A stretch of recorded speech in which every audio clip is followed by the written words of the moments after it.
I paid off my dream car. OMG. It was one of my goals for 2024, and I got it done first thing, mostly because I was so close to being done with the loan. I had about a year and a half left, and because I wanted to add my car payment back into my budget for 2024. So I got it done. In this episode, I'm sharing how I was able to purchase my dream car, the Lexus RX350, brand new, and pay it off early. I also want to give you a little bit of background on my history with cars and car payments.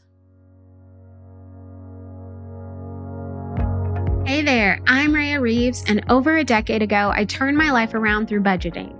I went from being an overspender deep in credit card debt to being the founder and full-time money coach of City Girl Savings.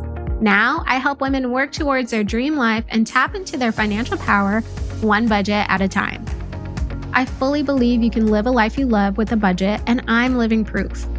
The weekly City Girl Savings podcast focuses on the intersection of money and the City Girl lifestyle. Join me every week along with some special guests as I share my experiences, advice, and guidance on navigating life and money as an experience-loving millennial. So I think a great place to start in this episode is the history I've had with cars over the years. Over my 35 years of life, I've had 4 cars. That's it. Some for a very long time and others not as much. So let's dive in. My first car was a gold Chevy Cavalier. I want to say it was a 1997, but I'm not 100% sure. It was my dad's company car. So he had a car that his, assistants and people would drive. So it was a company car, and he had used it a few years before I turned 16. So I was familiar with this car. I had rode around in this car. I don't know if his plan was eventually for it to become my first car. I wish I could ask him, but I don't know. Maybe it was. Part of me feels like it was. He was always strategic in that way. But anyways, when the time came for me to start learning how to drive, it was decided that that would be my car. The plan was for me to get it on my 16th birthday. But my dad was cool, and he let me drive it a few days before I turned 16. So just a little bit of background.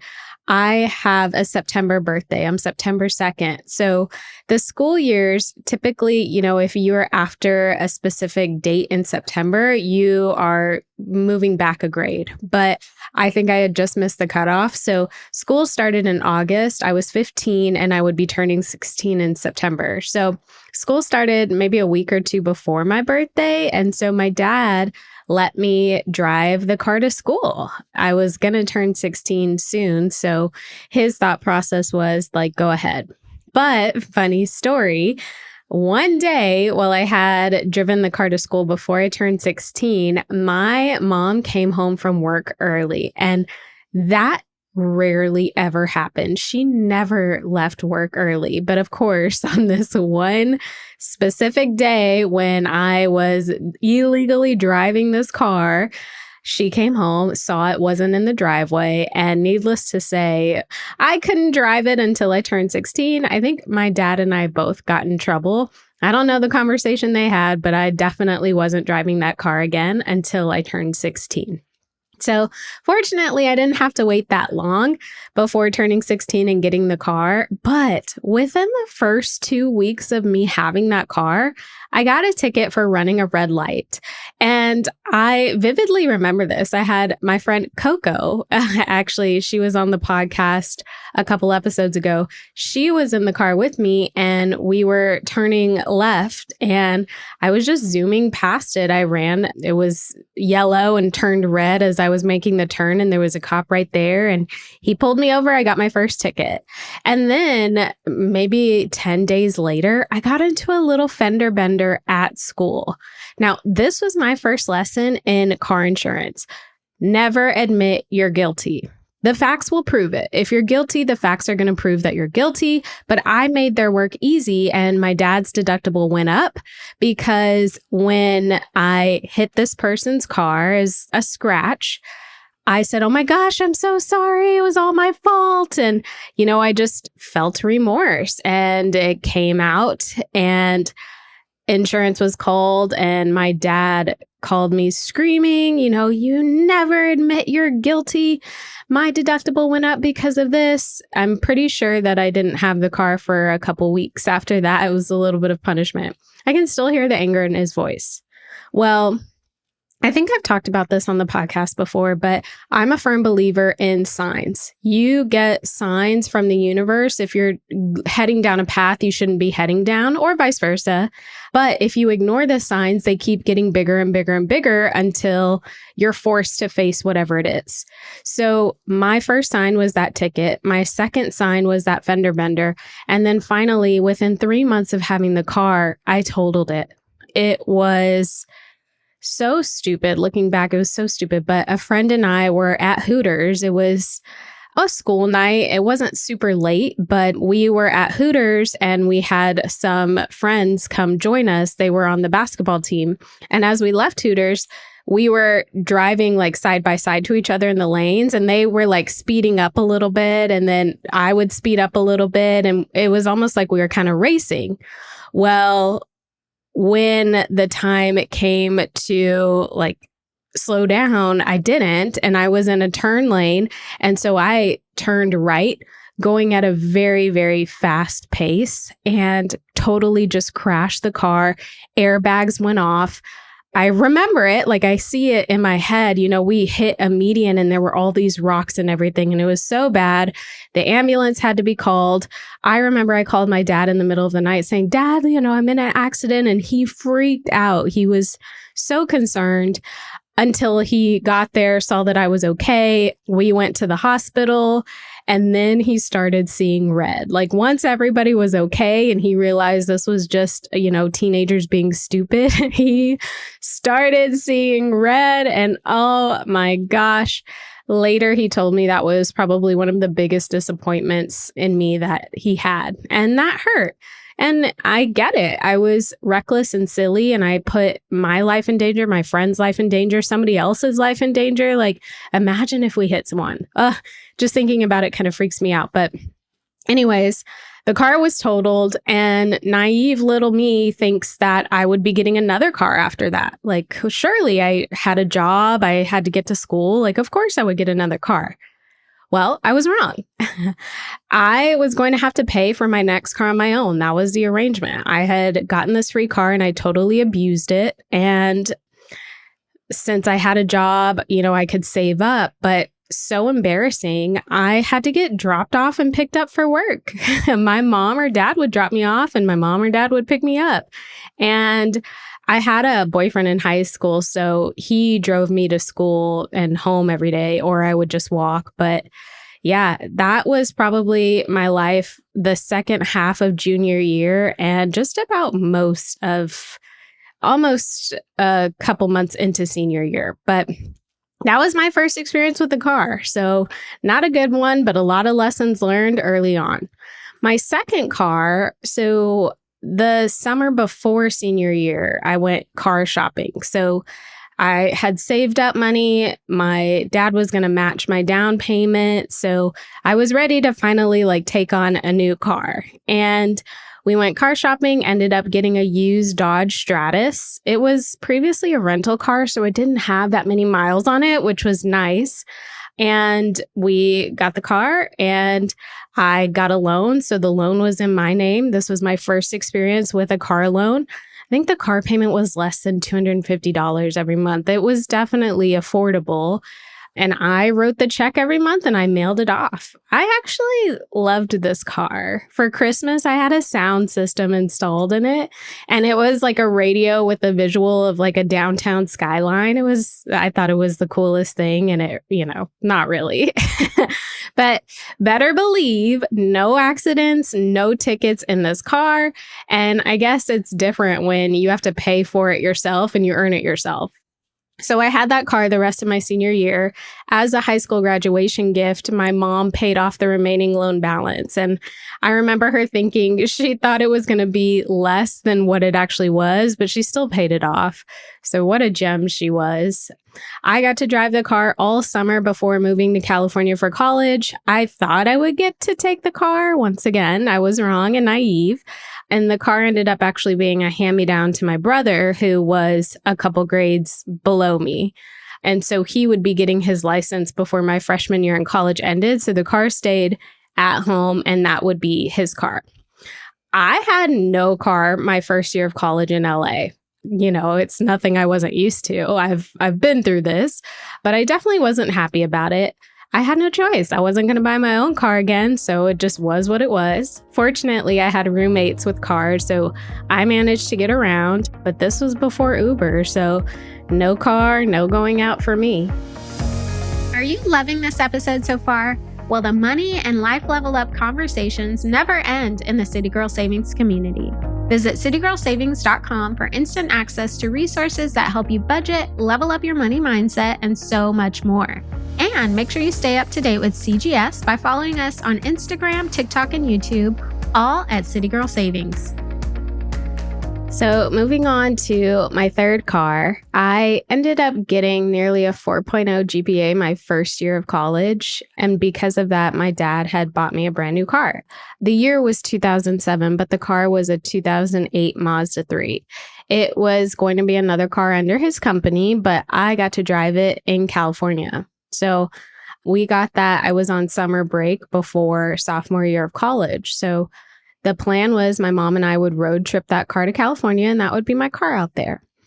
My mom and I did indeed drive it to California, and it actually did not turn out to be a great experience. By the time we got to LA, my mom had somehow contracted pneumonia and had to go to the hospital. And looking back now that I'm older and can understand, this was probably the start of her COPD. Like, this is probably the trigger when things started to take a turn. Either way, though, she ended up being okay, and she flew back to Austin while I had my new car in LA. And I went everywhere. Thankfully, that year that I had been in LA without a car and just riding around with people, I got familiar with where things were. So it wasn't like a brand new, I have no idea where I am, what I'm doing. So I knew, where to go. But I was all over LA County in that little Mazda, and I would make CDs and drive my friends everywhere. I was always out and about, and I'm sure that contributed to a lot of my bad spending habits as well. But I started eventually running out of money, and now that I had a car, I could get a job so long as it didn't interfere with like my school and things like that. So I got a job at the closest mall, and I was already going there, multiple times a week. So why not work there?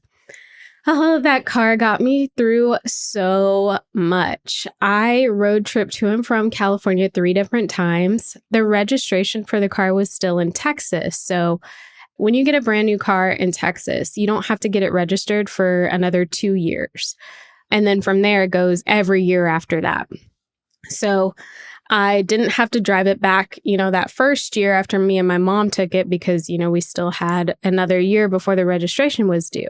But then I had to drive it back 2 more times. So I had the coolest manager at the mall at the store I worked at, Arden B, and she actually would come with me. She was about 10 years older than me. So I was 19, 20 at the time. She was a little bit older.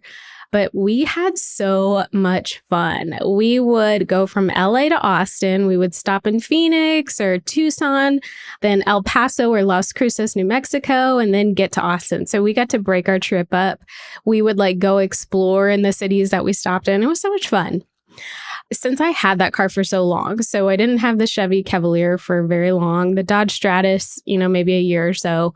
The Mazda I had for 13, 14 years. I'd have to do the math, but yeah, 13, 14 years, close to. I had no major accidents in the car, did have a few minor accidents. Some were my fault, some were other people's fault. There was a time in LA when things were tight. I remember I got hit 3 different times, and it was just like cosmetic fender benders, but the insurance company would come out to take a look, and I would get checks, obviously checks to fix the car, and I never did. I would take that money and use it for bills and stuff. But I remember that vividly. It was just things happening to send extra money my way. And then I got into an accident. It was probably the worst accident that happened in that car. It wasn't totaled, but a lot of like the radiator needed to be replaced. I was on the freeway looking at my phone, like I will fully admit this. I looked up, slammed on the brakes, and that was a wrap. Never again. Lesson learned. The car wasn't totaled, like I said, but it needed to be fixed. So I got a loaner for a few days because I was working at this time. It was after I had graduated. So the car got fixed and then it was mine again. When I moved back to Austin after my dad died, I had the car shipped. So I didn't want to drive another, I was dealing with a lot at that time, obviously, but I didn't want to put all those miles on the car again. And then I had the car in Austin from 2013 to 2020. And I would say around 2018, I was like ready to upgrade, but I had other financial goals. So I wasn't going to make any rash decisions. I wasn't going to just forget about my goals and not think about my budget. But I was ready for a new car, but I knew I had to be in the right financial place for it. Then COVID hit and, the world didn't know what to do. In June of 2020, there were so many incentives to purchase a new car that I decided to go look. Like, why not? I was definitely in a better financial position. I was getting close to taking City Girl Savings full time. So now was a time where if things worked out, I could potentially get a new car. I wasn't 100% sure, but I did want to go look.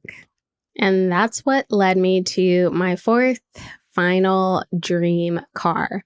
I had already had my eye on the Lexus RX350 for a few years. So I knew that was a car that I absolutely wanted. Like, I saw other SUVs, I would do comparisons, but I had my eyes on that Lexus. But I was not going to purchase it unless I could truly afford it. I had been saving up because I wanted to buy a car outright. So I had, money and reserves ready for it. I went to the dealership and of course I fell in love. Like, I knew I loved this car, and being in it, getting to test drive it, they let me do it all by myself too. Like, nobody was in the car with me, and it just, I was in love. That was it. I was sold. I had no debt. I had an 800 plus credit score. I had a savings. I had a stable job. So I know I was like the perfect candidate for them. I ended up getting approved for 0 down, 0% interest on a 5-year term. It was a $55,000 loan and the monthly payments would be $946. So not gonna lie, I hadn't had a car payment for nearly 13, 14 years. So $946 a month scared me. That was a big amount going out on a debt. And it's not like, oh, it's something that, well, if I skip a payment, I'll be fine. No, I can't skip a payment. This is something that I have to commit to. But I reviewed my budget. I was already saving a lot of money at this time because I was getting ready to take City Girl Savings full time. So I had a big amount going to savings every month. So after reviewing my budget, I saw that basically instead of saving as much as I was, I'd be paying for the car. And I was okay with that. So I went for it. And by the end of June 2020, I had my brand new 2020 Lexus RX350, black with gray interior. I love it. I decided to actually keep my savings and put nothing down because I was approved for nothing down. So I figured I'll just keep that cash in savings. And if something comes up, I can always use that for the car later. So I moved forward with the loan, and I shared about this, like when I got the car and brought it home, I shared about it on Instagram, and the response was mostly amazing and supportive. I'm actually going to link to that post in the show notes because it's a good one. And so when I had the car, my goal was to pay it off as quickly as possible. But it didn't really work like that. I had the savings not to pay for it outright, but I could put a big chunk away for it. I didn't end up using that. I just made $1,000 payments every single month with the intention of trying to pay it off faster. But, life happens and it didn't quite work that way. I think getting adjusted to that $1,000 a month payment wasn't as easy as I expected. Yeah, my thought process before I got the car was, well, I'm saving this already, so I'll just transition this to the car. And since my goal, like around that time, was leaving corporate to run City Girl Savings full time, I took the leap in May of 2021, but I didn't want to use any of my savings to pay the car off or to pay for anything really until I knew I was stable. Making that leap, if you will, I wanted to just be as conservative as possible. I wanted to hold on to all of my money as much as I possibly could in case worst case scenario happened. I didn't know, but it turned out to be a good move. 2022 was a good year in business, but I was still hesitant to use my savings. I was not saving nearly as much as I was when I was working in corporate. All of my bills are paid. The car was paid. Like everything was fine. I wasn't 100% comfortable. And then 2023, the focus was on my mom. So the business revenue took a dip. I went through a lot that year. She passed in August and I just lost, motivation for a while. Still, everything was running business as usual. I wasn't focused on growing the business or supplementing income. It wasn't on my mind. But I did decide that I wanted to start 2024 with a new zest and a new zeal for life and City Girl Savings. And I knew that the $1,000 a month that I was putting towards my car, being able to save that and put it back in my budget was going to be huge. So I decided to pay off the remaining $16,000 that was left on the car from my savings that I had originally had way back when, and I've never looked back. And now I have my dream car fully paid off with less than 26,000 miles on it. I plan to ride that car out for a long time. And I definitely prefer life with no car payment. I have experienced having a car with no car payments and having a car with car payments. And life is much better when you don't have those car payments. If you are looking to get your dream car, or any car for that matter, it all starts with your budget. Make sure you have savings, make sure you have room for the payment, and then take the leap. Being scared, especially when you're prepared, just robs you of the joy of making and succeeding with a big decision. I hope my story inspires you, and I want you to know you got this. Thank you so much for letting me be the money coach in your ear today. I hope you enjoyed this episode of the City Girl Savings Podcast and you feel empowered and motivated to take the next step in the journey to your dream life. Remember, if someone like me, a millennial who loves to travel, new experiences, and iced coffees can live a life they love on a budget, you can too.